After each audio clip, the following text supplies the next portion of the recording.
Hi guys, today I'm going to be reviewing CacheSense for Android.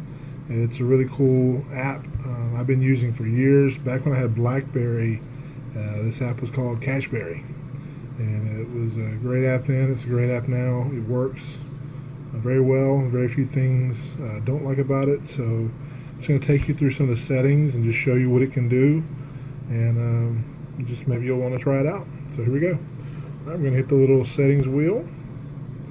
That brings up our settings here. Let me move me out the way. Alright, so we've got the Geocaching Live. That's where you connect it to your account on geocaching.com. So use the API, which is very good. No screen scrapers here. You got general preferences, where you choose your units, your language, your theme, various other settings, mobile data, night mode, home location, you can set that. So next we're going to go to the map, and you can choose your map type. I stick with Google Maps. You can choose a different one if you prefer. Map sources you can manage. I really should disable all those except Google, but I'm going to leave those on. And you can see you can set options like zoom with your volume keys. Enable map clustering, which is helpful when you're viewing a lot of caches. It groups them together. See the other options here. There's a lot of options to do with the map. You have map filters. You can include found, include your own caches, premium, archived, and that's a really cool feature. You can see archived caches. Sometimes I do that just to see what used to be there. Okay, these are all the filters you can do.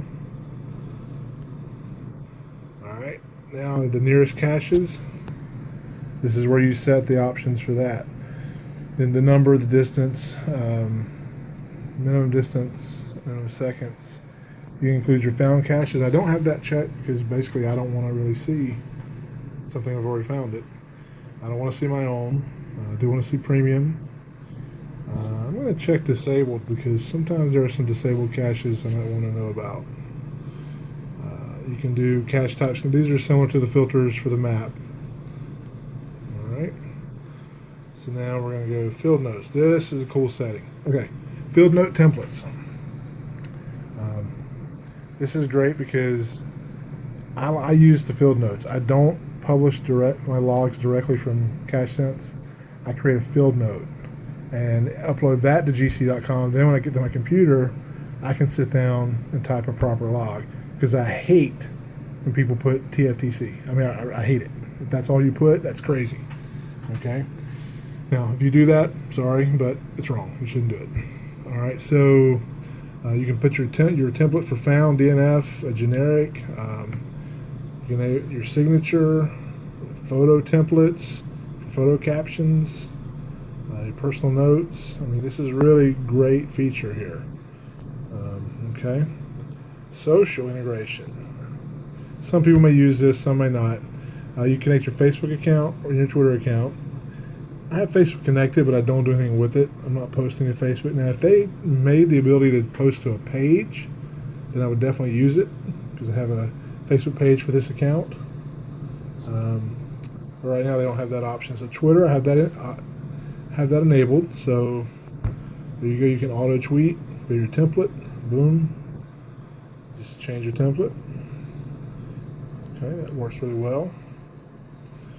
Alright, GC Vote support. I don't use GC Vote, but you can do that. Dropbox integration. I have it set to automatically download my database to Dropbox every day, so you can choose that. Munzie preferences. I don't really Munzie, so I don't go in that. External applications. I mean, these are restore settings. So there's all your settings. Works really well. Now we're here at the main screen, and you have a little. You move me out of the way again. Okay, you've got night mode. Let's see, which is good for night, not so good for the middle of a office in the middle of the day.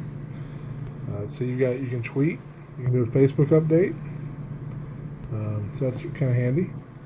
Now here, what I usually do is I just hit map. It's the easiest thing. I mean, you see here, you can move around.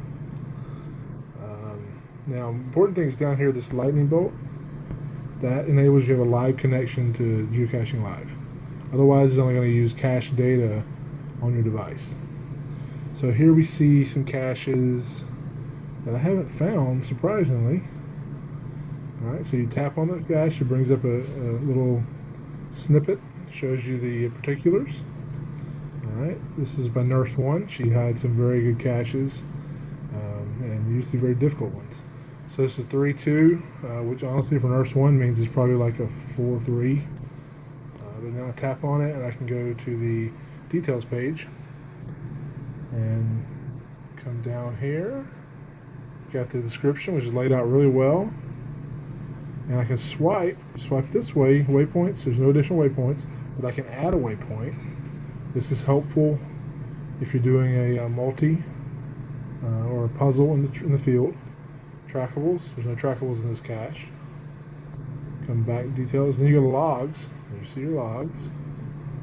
Okay, you can actually refresh the logs. You can get new logs, more logs, all logs. And field notes, any field notes you've added. And images. And there's an image there on this cache. So, let's say we want to navigate to this cache. We come to this bottom left button. And we do map or driving directions or walking directions. Undo compass. Move me out of the way again. I'm always in the way. Compass. Alright, now I'm inside an office building right now, so probably not going to connect very easily. A lot of cinder block walls, but this usually connects very quickly. But as this tries to calibrate, I'm going to just show you here. There we go. I'm going to show you here. You see the little light bulb down here. That's the hints. No hints on this one. It's very handy though as you're navigating. If you want to see what the hint is, tap that, shows you your hint. No need to get out of that screen. Okay, so now I'm going to go back to the details. Alright. Now, let's say I found it. Woohoo, I'm happy. There you go. I can do my logs. I can drop trackables. I can retrieve a trackable. You can add a photo. You can find it. Now, the way I have it set up is I found it, as I mentioned before, I use field notes. So right here, publish as field note, or I could actually publish a log. I don't do that personally. I use field notes. And you can also use GC vote right there. Let's see. Yeah, there's your GC vote, which is enabled. And that's it. Cancel because I didn't find that one. I need to find that one. Alright, so we go back to the main screen here. We're going to look at here our maps, what we can show. We can do satellite view, which is pretty good. Now once again, I'm in a office. You can see I've got like 1.5 bars there, so that's nice. I turn that off because it's slow. There's other things you can show, tracks, Munsies.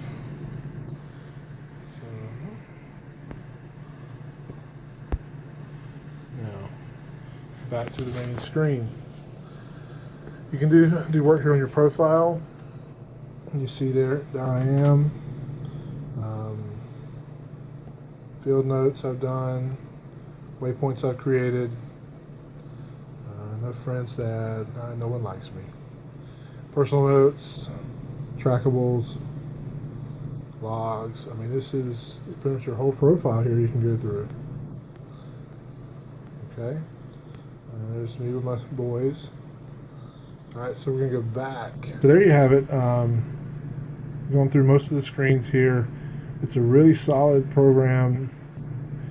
It's for Android and Blackberry, still available for Blackberry, for those 2 people out there who still use Blackberry. But it's, like I said, I started using this on Blackberry and have continued over on Android, and I paid for it. It's definitely worth the money. I like it much better than the new Geocaching.com app. Just for me, it works better. It's more intuitive. Now, you know, there are other apps out there which some people like better, and I'll probably be reviewing those soon. But for me, this is my go-to app.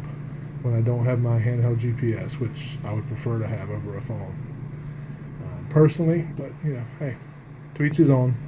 So that's my review, and just check out my site, cachedad.com, for geocaching articles and tips and stories and shenanigans and such. So adios.